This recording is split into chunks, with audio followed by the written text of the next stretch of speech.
After denying my neighbor access to my outdoor water tap during a heatwave, my garden was destroyed overnight. He stood across the fence, holding my snapped hose, and said, "You could have shared life, but you chose drought." The next day, I smelled gas coming from my garage, and what I found hooked up to my grill's line. I live in Vail, Arizona, a small town just outside Tucson. The kind of place where the sun doesn't set, it just smolders. Summers here are brutal. You either respect the desert or you pay for it.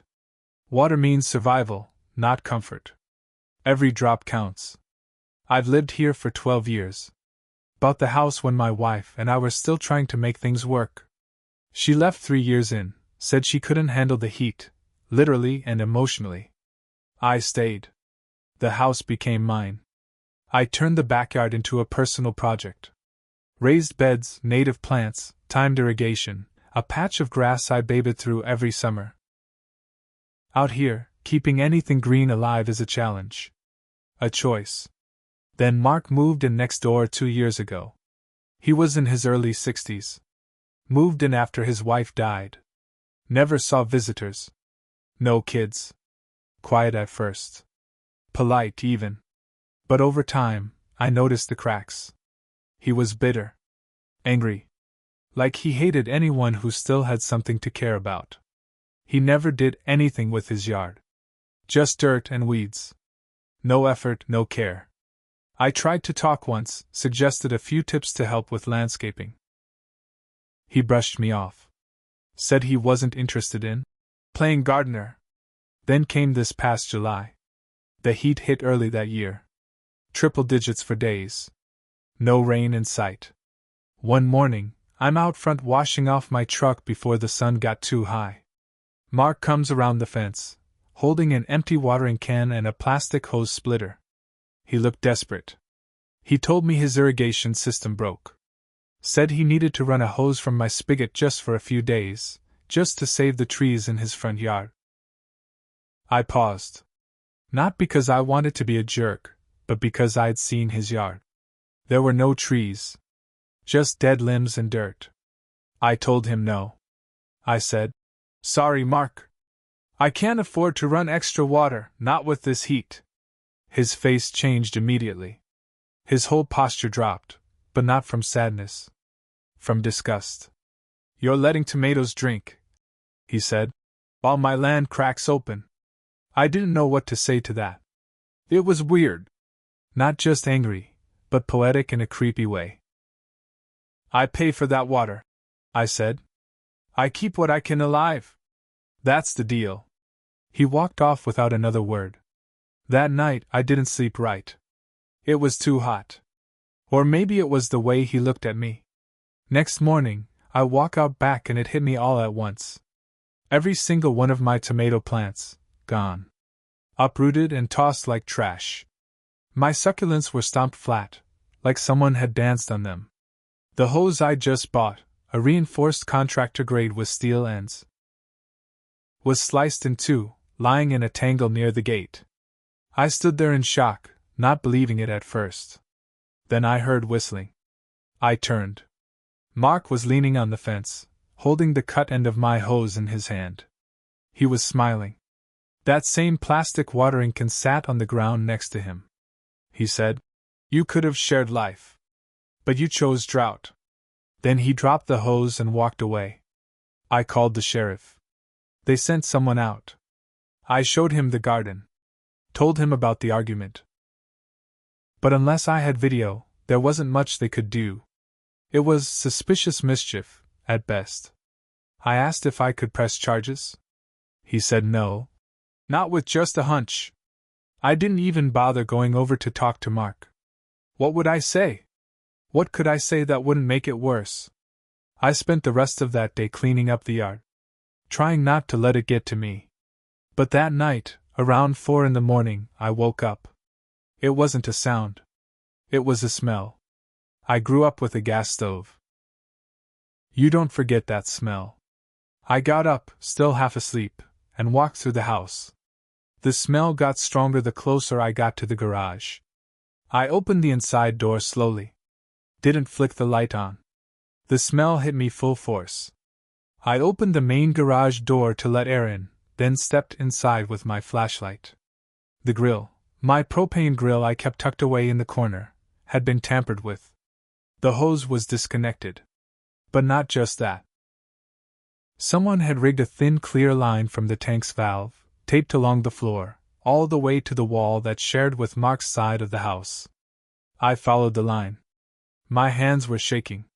It didn't lead to anything obvious. Just stopped at the baseboard. I called the fire department. Then the sheriff. Again. This time, it wasn't just mischief. The fire guy told me flat out. If I had walked in and turned on the light, or started the garage fan like I normally did in the morning, the ignition could have sparked.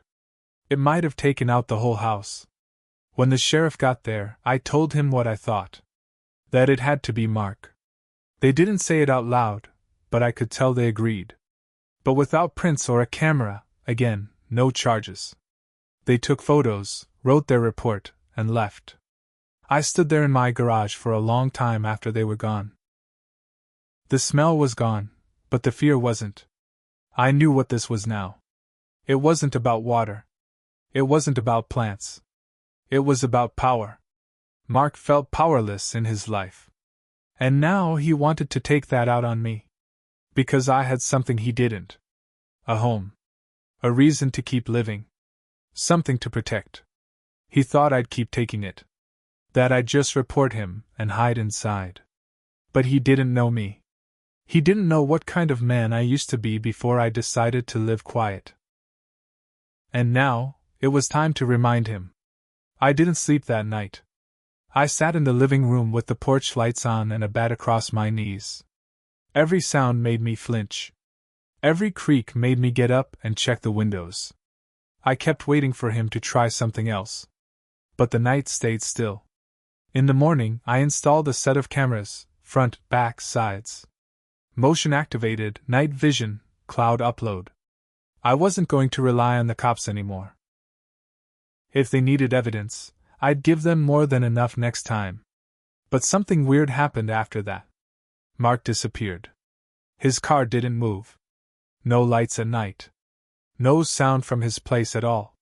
For 2 days, it was like the house next door was empty. On the third night, around 11:30, I heard it. A loud thud against my garage wall. I jumped up, ran out with a flashlight, bat still in hand. I scanned every corner of the yard. Nothing. I checked the garage. Still sealed. No gas smell this time. Then I noticed a shadow move near the back fence. I ran for it, light aimed right where I saw the shape, but all I found was something hanging on my fence. It was a dead jackrabbit. Tied up by the feet with fishing line. Guts slit open. Blood dripping down onto my gravel. And pinned to its chest with a toothpick, one of my crushed succulents. Dried and shriveled. No note. No message. He wanted me to know he could still reach me. That same night, I drove to a buddy's shop down in Benson. He owns a small locksmith and metalwork place. I bought 2 new padlocks, metal brackets, and an industrial bolt cutter. I also picked up a steel pry bar and a long outdoor floodlight I could aim over the fence. If Mark wanted to play games, I'd show him what it looked like when someone played back harder. The next few days were quiet again. Too quiet. I knew he was watching me. Testing me. Then one afternoon, I was coming home from work and I saw something strange. A utility truck was parked in front of my house. No logo, no markings. 2 guys in hard hats were messing with the main water line box by the curb. I stopped and asked what they were doing. One of them said they had a work order. Someone reported a leak from my meter. I told them I didn't report anything. They checked their clipboard. Well, it says here the homeowner called it in. You live here, right? I looked at the name on the form. It was my name. My number. Even my signature. But I never made that call. It clicked immediately. Mark. I told the guys to stop work and called the water company. After half an hour of back and forth, I confirmed it was a fake report. They had no actual service ticket on file. If I hadn't shown up when I did, they would have shut off my water for the day, maybe longer. The city promised to investigate the false order. I told them to put a note on my account. No work orders unless confirmed by voice. That night, I caught Mark in his backyard for the first time in days. He was sitting in a cheap lawn chair, wearing a straw hat, drinking something out of a red cup. Like nothing happened. I walked up to the fence.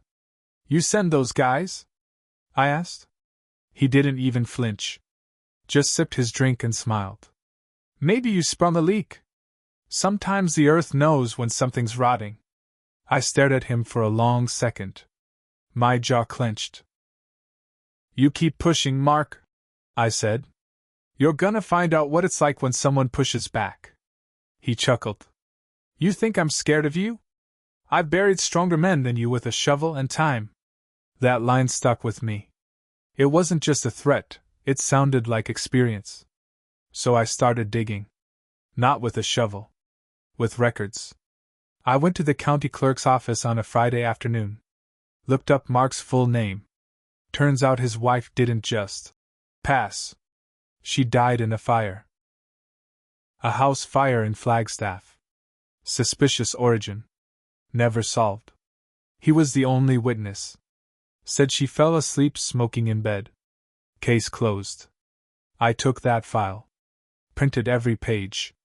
I wasn't ready to go to the cops with it yet, but I was getting close. I needed one more move. One more piece of proof that showed how far he was willing to go. So I set a trap. I left my side gate unlocked.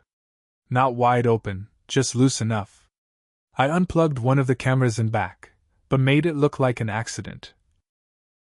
Left the wire dangling. Then I watered my lawn after sunset and left the spigot on a slow drip, with a broken lock hanging loosely from it. And then I waited. 3 nights later, around 3:15 a.m., the motion alert pinged my phone. I checked the camera feed from the front, nothing. But the backyard? There he was. Mark. Standing near my hose. Trying to twist the knob off the spigot with pliers. I hit record. Called the cops. By the time they arrived, he was gone, but I had the footage. Clear as day. Him on my property, with tools, messing with my water. This time, they couldn't brush it off. They brought him in for questioning. He didn't deny it. Just smiled and said I tempted fate. They charged him with trespassing and tampering. He made bail within hours. But now I had what I needed. And I wasn't done. Because now, I was going to show him what it really meant to feel helpless. Mark being arrested should have been the end of it. Any normal person would have backed off. Taken the hint. But not him. He made bail that same day, and when he got back, he didn't go inside right away. He stood in his driveway, arms folded, staring straight at my house. No shame. Just hate. I started noticing things. Not obvious things. Small ones. The kind that chip away at you over time. A pile of nails scattered behind my back tires. Twice. My mail started coming late, or not at all. One envelope showed up torn open. Nothing missing, just opened. As if to say, I can reach this too. And my dog, Maggie, a shepherd lab mix I've had for 7 years, started getting sick. Lethargic. Wouldn't eat. Vet ran tests. Nothing came up. Then one morning I found half a slice of bologna in the backyard. Laced with white powder. That broke me. I set up new cameras. Hidden ones this time. 2 in the bushes. 1 in the fence post. All streaming directly to cloud storage with backup on an encrypted drive. I made sure no lights blinked, no sounds clicked. I wanted him to feel safe again. I wanted him to mess up. He didn't disappoint. 2 weeks after the trespassing charge, I caught him on camera again. Around 2 a.m., crawling through the side yard on his stomach like he was back in the Marines. He had a small plastic bag in one hand and a dropper bottle in the other. He reached through the fence gap and squirted something into Maggie's water bowl. Then he tossed a tiny meatball over the fence and crawled back the way he came. I downloaded every frame. Zoomed, enhanced, clipped, and backed it up 3 times. Then I drove to the sheriff's station myself. I didn't call this time. I walked in with a tablet in one hand and a folder full of printed stills in the other. When the deputy saw the footage, he didn't blink. He just nodded and said, "We're gonna get a warrant." That same day, they searched his house. Found the same dropper bottle, rat poison, heavily diluted, and a box of meatballs in his freezer, prepped with little indentations and sealed in baggies. They charged him with felony animal cruelty and violation of probation. This time, he didn't get bail. But what happened next shocked even me. A week after his arrest, I got a letter. No stamp. Just an envelope taped to my front door. Inside was a handwritten note on lined paper, shaky but legible. "You think you've won. You're just the next fool I outlive. When they let me out, I'll finish what I started. If not me, someone will." You opened the door. No name. No signature. I turned it in, of course. The sheriff took it seriously. But without a fingerprint or video, it was just a threat on paper. They added it to the file. I started to dig deeper, not just into Mark, but into his past. I wanted to know everything. Turns out, the fire that killed his wife wasn't his only dark history. 2 towns before Flagstaff, he'd lived in a place called Holbrook. There was a suspicious death there too, a neighbor who fell down a stairwell behind their shared duplex. No charges. No witnesses. But rumors spread that Mark had problems with her. Same thing in Flagstaff. Same thing here. He wasn't just bitter. He was dangerous. Calculated. Patient. He made people miserable until they broke. Or disappeared. But this time, he picked the wrong one. Because I wasn't afraid of making noise. And I wasn't done yet. I started collecting every piece of evidence into one big folder. A full timeline. Photos. Videos. Notes from neighbors who'd had run-ins with him. Vet records. Everything. I contacted a friend of mine, someone who works in media down in Phoenix. I pitched the story. Not just mine, but the whole pattern. The threats. The poison. The fire. The falls. He said, "If even half of this holds up, people will lose their minds." So I gave him everything. And while the legal system was moving slow, I made sure the court of public opinion moved fast. The story went live. Local TV picked it up. Vale man survives series of attacks from neighbor with violent history. Mark's name was everywhere. So was his face. And from inside that jail, I'm sure he saw it. But I wasn't done. Because I knew Mark still had one card left to play. And I was ready to flip the table before he ever laid it down. After the news story aired, everything changed. Neighbors who had never spoken to me suddenly came forward. A woman across the street said Mark used to watch her teenage daughter through binoculars from his second floor. Another guy said he found wire cutters buried near his irrigation system last fall, thought it was kids, but now wasn't so sure. Even the mail carrier filed a report. Mark had threatened him once for stepping on his side of the sidewalk. The sheriff's office reopened the old fire case from Flagstaff. They contacted authorities in Holbrook. All those small pieces, all those whispers, finally started to line up. But Mark wasn't going to wait quietly behind bars. From the county jail, he filed a lawsuit. Against me.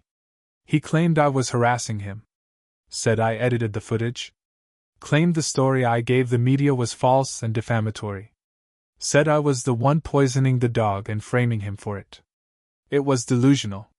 But it made it to court. And because this is America, I had to show up. 2 months later, I was standing across from him in a courtroom. He looked even smaller now. Pale. Sunken eyes. But the smirk was still there. He looked at me like he still had power. His lawyer dragged it out. Claimed Mark was a lonely old man being victimized by a paranoid neighbor. They showed my cameras, my emails to the media, tried to paint me as obsessive. My lawyer brought out the footage, the evidence, the poison, the dead rabbit, the forged water repair order, Maggie's medical records, the threats, the letter, the line into the garage. Then the bombshell dropped. Turns out, Mark hadn't been acting alone. A court-ordered search of his computer turned up emails, dozens of them, to a younger man in Tucson. Some handyman who used to do yard work for Mark. In those emails, Mark offered him cash to handle a few things quietly. The man turned state's witness to avoid his own charges. He admitted he was the one who laid the nails behind my tires. He stole the envelope from my mailbox. And he was the one who hung the rabbit on the fence. But the garage gas line? That was all Mark. In the end, the jury didn't even take 2 hours. Guilty. On all counts. Criminal trespassing. Animal cruelty. Attempted arson. Conspiracy to commit bodily harm. Retaliation against a witness. And slander. He was sentenced to 25 years in state prison. No chance of parole for at least 15. But I wasn't done. I sued him back. Civil court. Defamation, property damage, emotional distress, vet bills, security costs. And I won. The judge froze his assets and signed off on a lien against the house. You want to know the kicker? I bought it. The bank let me assume the mortgage, and I paid the difference in cash from the civil suit. I now own his house. I didn't even touch the place at first. I just left it dark. Empty. A quiet reminder to anyone nearby that monsters don't always look like monsters. Sometimes they look like old men with watering cans. Then, a month later, I brought Maggie over and let her piss on every inch of that dry, dead lawn. These days, I use the old place for something new. I turned it into a rescue center for dogs that survived abuse or trauma. 5 dogs now live in what used to be Mark's living room. One of them sleeps on his couch. They get fresh water every day from the tap he once begged to use. Neighbors help out. They volunteer. They walk the dogs. They bring food. The same people who once ignored me now wave every morning. I never wanted a war. I just wanted to grow tomatoes and live my life. But when someone tries to burn your house down and poison your dog, you finish it. And you bury their legacy in the backyard they tried to kill.